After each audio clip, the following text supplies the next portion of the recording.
ఓం నమః శివాయ. ఓం నమో నారాయణాయ. కర్మ నివారణ నరదృష్టి నివారణ కాళభైరవాయ నమో నమః. ఓం కాళకాలాయ విద్మహే కాళాతీతాయ ధీమహి తన్నో నరదృష్టి నివారణ కాళభైరవ ప్రచోదయాత్. హరి ఓం. మా ఛానల్కి స్వాగతం. చూస్తున్న వీక్షకులకు ప్రేక్షకులకు ప్రియ కాళభైరవ భగవద్బంధులకి స్వాగతం పలుకుతూ మమ్మల్ని ఎంతగానో ఆదరిస్తూ ఉండబడినటువంటి ప్రియ సోదర సోదరీమణులకు సనాతన ధర్మ సంరక్షకులకు జ్యోతిష్య అభిమానులకు స్వాగతం పలుకుతూ ఆషాఢమాసంలో అనగా 1/7/2025 నుండి 15/7/2025 వరకు పుట్టినటువంటి వారందరికీ కూడా ముందస్తుగా జన్మదిన శుభాకాంక్షలు. గతంలో వివాహం చేసుకున్న వారికి వివాహ వార్షికోత్సవ శుభాకాంక్షలు. ద్వాదశ రాశుల్లో గ్రహ గమనాన్ని ఒకసారి వీక్షింపచేద్దాం. వృషభ రాశిలో శుక్రుడు నక్షత్రకారకుడు. మిథున రాశిలో రవి గురు సంచార స్థితి. కర్కాటక రాశిలో బుధ సంచార స్థితి. సింహరాశిలో కుజుడు మరియు కేతు సంచార స్థితి. కుంభరాశిలో రాహు సంచార స్థితి. మీనరాశిలో శని సంచార స్థితితో ద్వాదశ రాశుల్లో గ్రహ గమనాలు ఈ విధంగా ఉన్నాయి. ఆషాఢమాసం మనం అనగానే తెలంగాణ యావత్ ప్రపంచమంతను కూడా అమ్మవారిని స్మరించడం, ధ్యానించడం, బోనం కార్యక్రమాలు చేస్తూ ఉంటాం. అమ్మవారి యొక్క కృపకటాక్ష వీక్షలు అందరిపైన చల్లగా ఉండాలని కోరుకుంటూ అన్ని ప్రాంతాలలో నివసించేటువంటి ఈ భూమండలం మీద నివసించేటువంటి అన్ని జీవరాశుల వారందరికీ కూడా, మనుషులకు, పక్షులకు, సకల ప్రాణులకందరికీ కూడా అమ్మవారి యొక్క కృపకటాక్ష వీక్షణ కలిగి ఉండాలని కోరుకుంటూ ఆశీర్వచనం. ధనుసు రాశి వారు గ్రామ దేవతల యొక్క ఆశీస్సులు, కులదేవతల యొక్క ఆశీస్సులు ఎలా పొందాలో ఈ వీడియోలో సవివరంగా సంపూర్ణంగా తెలుసుకుందాం. ధనుసు రాశిలో ఏ నక్షత్రాలు వస్తారగా మూలా నక్షత్రంలోని 4 పాదాలు, పూర్వాషాఢ నక్షత్రంలోని 4 పాదాలు, ఉత్తరాషాఢ నక్షత్రంలోని 1 పాదం కలిపితే ధనుసు రాశి. రాశాధిపతి దేవగురు బృహస్పతి. వీరికి తృతీయంలో రాహు ఉండడం వలన ఆరోగ్య సమస్యలు, బంధుమిత్రు సన్నిహితులతో ఇబ్బందులు, ఇటు పుట్టింటి వారితో అటు అత్తవారింటితో కూడా స్వల్పమైనటువంటి ఆర్థిక ఇబ్బందులు పొంచి ఉన్నాయి. తస్మాత్ జాగ్రత్త. అర్ధాష్టమ శని కారణం వలన వీలైనంత వరకు సకాలంలో తిండి, సకాలంలో నిద్ర, తగు ప్రయాణాలు చేసేటప్పుడు జాగ్రత్తలు. మీ ఫోన్లు, లావాదేవీలు, బ్యాంకు యొక్క సెక్టార్లతో చేసే పనులు, చెక్కులు ఇచ్చి పుచ్చుకునే వ్యవహారాలు, క్రయ విక్రయాలు చేసేటప్పుడు ఎన్నో జాగ్రత్తలు అవసరం అని చెప్పి కూడా మీరు బాగా గుర్తుపెట్టుకోగలగాలి. అదే కాకుండా ఎవరికైనా డబ్బులు ఇచ్చేటప్పుడు కానీ తీసుకునేటప్పుడు కానీ ఎన్నో జాగ్రత్తలు అవసరం. తెలిస్తేనే చేయండి, లేకపోతే మీ బంధుమిత్రుల స్నేహితుల సహాయం తీసుకోగలిగినట్లయితే మీరు అనేక విపత్తుల నుంచి బయటపడే పరిస్థితి చాలా అధికంగా ఉంటుంది. 6వ స్థానంలో శుక్రుడు సంచారం చేయడం వలన నూతన వస్త్రాలు, బంగారు ఆభరణాలు, విలువైన వస్తువులు, షేర్లు, కొనుగోలు, క్రయ విక్రయాలు యోగించినట్టు కనపడుతూ ఉంటాయి. సప్తమంలో రవి, సప్తమంలో దేవగురు బృహస్పతి ఉండడం వలన విదేశాలకు వెళ్ళాలని మీ కోరిక నెరవేరుతుంది. విదేశాల్లో పెట్టుబడులు, ఉద్యోగాలు, వ్యాపార కార్యక్రమాల్లో అన్నింటా విజయం మీ సొంతమవుతుంది. కాకపోతే ఆ ఉద్యోగం యొక్క స్థితిగతులు, మీ యొక్క చదువు, మీ యొక్క అర్హతలను బట్టి మీరు అలాంటి ఉద్యోగం చేయగలరా లేదా అనుకోవాలి. లేకపోతే పని చేయడం మీ వంతు, సాలరీ ఇవ్వకుండా మిమ్మల్ని బయటికి పంపించే పరిస్థితి చాలా అధికంగా ఉంటుందని చెప్పి కూడా గమనించగలగాలి. అష్టమంలో బుద్ధికారకుడు బుధుడు ఉండడం వలన చిన్న చిన్న విషయాలకు ఆందోళన తగదు. ఆరోగ్యాన్ని కాపాడుకోగలగాలి. వేలకు తిండి, వేలకు నిద్ర, వేలకు ఆసనం, తగు వ్యాయామం అవసరం అని చెప్పి గుర్తుపెట్టుకోగలగాలి. భాగ్యస్థానంలో కుజుడు కేతు సంచార స్థితి ఉండడం వలన భార్యాభర్తల మధ్య ప్రేమానురాగాలు అవసరం. ప్రేమికుల మధ్య కూడా నమ్మకం కూడా అవసరం. దయచేసి అపనమ్మకం, ఓవర్ ఎక్స్పెక్టేషన్స్, అతిగా నమ్మి మోసపోయే పరిస్థితి చాలా అధికంగా ఉంటుంది. తస్మాత్ జాగ్రత్త.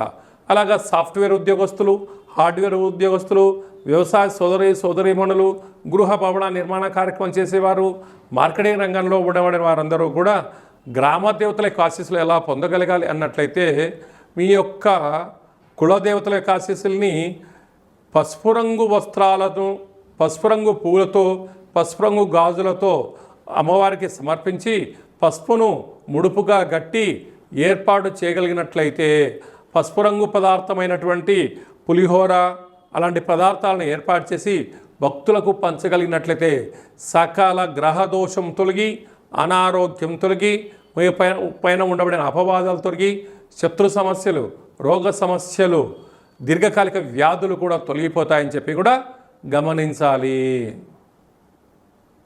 మనకు ఆషాఢ మాసంలో శుక్లపక్షంలో విశేషమైనటువంటి రోజులు అమ్మవారిని స్మరించడం కోసం, ధ్యానించడం కోసము ముఖ్యమైన తిథుల గురించి క్లుప్తంగా, సవివరంగా, సంపూర్ణంగా తెలుసుకుందాం.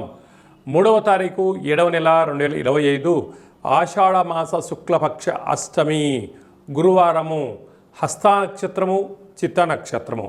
మరియు 10వ తారీఖున ఆషాఢ మాస పూర్ణిమ కనుక అమ్మవారిని స్మరించడం, బోనం పూజా కార్యక్రమంలో పాల్గొనడం, అమ్మవారిని స్మరించడం, ధ్యానించడం, దర్శించడం వల్ల సకల శుభాలు కలుగుతాయని చెప్పి కూడా గమనించగలగాలి. అలాగనే మనము వీలైనంత వరకు ఈ యొక్క ఆషాఢ మాసం యొక్క ఆశీస్సులు పొందగలగాలి అన్నట్లయితే వీలైనంత వరకు కాళికామాతను, కాళభైరవ స్వామిని స్మరణ, ధ్యానము యోగదాయకం అని చెప్పి కూడా గమనించగలగాలి.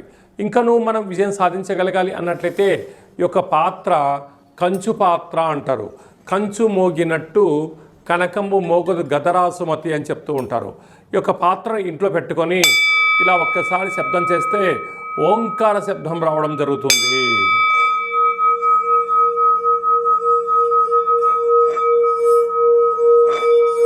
ఈ యొక్క పాత్రను ఇలా మనసులో కాళభైరవ స్వామివారిని స్మరిస్తూ తిప్పడం వలన, ఓంకార శబ్దం రావడం వలన మనిషి శరీరంలో ఉండబడిన చక్రాలు వికసింపచేసి గృహంలో ఉండబడినటువంటి జ్యేష్ఠాదేవి బయటికెళ్ళి గ్రామంలో సంచరించే లక్ష్మీదేవి గళ్ళు గళ్ళుమంటూ మన ఇంటికి రావడం జరుగుతుంది.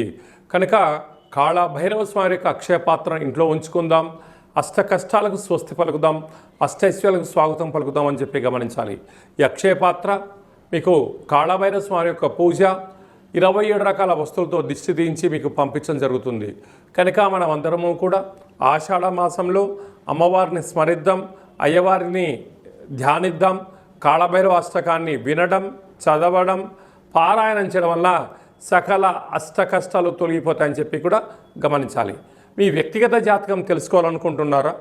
మీ యొక్క పేరు, పుట్టినటువంటి తేదీ, నెల, సంవత్సరం, సమయం వ్రాసి మీరు పంపించినట్లయితే 100 సంవత్సరాల జాతకాన్ని సవివరంగా, సంపూర్ణంగా వ్రాసి పంపించి మీరు పుట్టినప్పుడు గ్రహ గమనాలు ఎలా ఉన్నాయి, ప్రస్తుతం ఎలా ఉంటున్నాయి, రాబోయే కాలం ఎలా ఉండబోతున్నాయో సవివరంగా, సంపూర్ణంగా తెలియజేయడం జరుగుతుందని చెప్పి కూడా గమనించాలి. చాలామందికి పుట్టినటువంటి కాల సమయంలో డేటా బర్తులు లేనటువంటి కారణం వలన పేరు యొక్క మొదటి అక్షరాన్ని అనుసరిస్తూ ఆ రాశిని తెలుసుకునే ప్రయత్నం చేస్తూ రాశి యొక్క స్థితిని తెలియచేస్తూ గవళ ద్వారా అనగా రమణ శాస్త్రం ద్వారా కాళభైరవ ఉపాసన చేత భూత, భవిష్యత్, వర్తమానాన్ని తెలియజేయడం జరుగుతుందని చెప్పి గమనించాలి. కనుక జాతకాన్ని తెలుసుకుందాం. జీవితంలో జరగబోయేటువంటి సకల శుభాలను, ఐశ్వర్యాలను తెలుసుకుందాం. అష్ట కష్టాలకు స్వస్తి పలుకుదాం, అష్టైశ్వర్యాలకు స్వాగతం పలుకుదామన్న ఉద్దేశం చేత ఈ కింది నెంబర్ను సంప్రదించి అపాయింట్మెంట్ తీసుకొని సంప్రదించగలరు. అలాగనే విద్యార్థులు ఎలాంటి సూచనలు పాటించడం వల్ల వారి చదువులలో ఉత్తీర్ణత, అదే మీ యొక్క చిన్నపిల్లలకు ఎలాంటి పేర్లు పెట్టడం వల్ల వారికి ఉజ్వల భవిష్యత్తుతో ఉంటుందో కూడా తెలుసుకుందాం. అలాగా నూతనంగా వివాహమైన దంపతులు తరచుగా గొడవ పడడం కానీ, అనేక రకాల ఇబ్బందులు పడడం కానీ, పోలీస్ స్టేషన్లు గొడవలు పడేటువంటి వారందరూ కూడా మీ యొక్క జాతకంలో స్వల్పమైన మార్పులు, పేరులో స్వల్పమైన మార్పులు చేసుకోవడం వలన ఆ దంపతులు అన్యోన్యంగా ఉంటారని చెప్పి కూడా గమనించాలి. కనుక మనమందరము కూడా జీవితంలో ఉండబడినటువంటి అష్ట కష్టాలను అధిగమించి అష్టైశ్వర్యాలకు స్వాగతం పలకాలని కోరుకుంటూ ఆశీర్వచనం. ఓం శతమానం భవతి శతాయు పురుష సతేంద్రియ ఆయుష్యేవేంద్రియే ప్రతిష్టతి ధనం ధాన్యం బహుపుత్రలాభం శత సంవత్సరం దీర్ఘమాయు సర్వే జనా సుఖినో భవంతు లోకా సమస్తా సుఖినో భవంతు సర్వం శివార్పణమస్తు సర్వం కాళభైరవ దేవతార్పణమస్తు. హరి ఓం. ఈ వీడియో మీకు నచ్చినట్టయితే లైక్ చేయండి, షేర్ చేయండి. అందరికన్నా మీ వ్యక్తిగత జాతకం ముందుగా తెలుసుకోవాలని అనుకుంటున్నట్లయితే మా ఛానల్ని సబ్స్క్రైబ్ చేసుకోండి. ఆల్ అనే బటన్ని కూడా ప్రెస్ చేసినట్టయితే అందరికన్నా మీ వ్యక్తిగత జాతకము ముందే తెలుసుకునేటువంటి అవకాశం కలుగుతుందని చెప్పి గమనించాలి.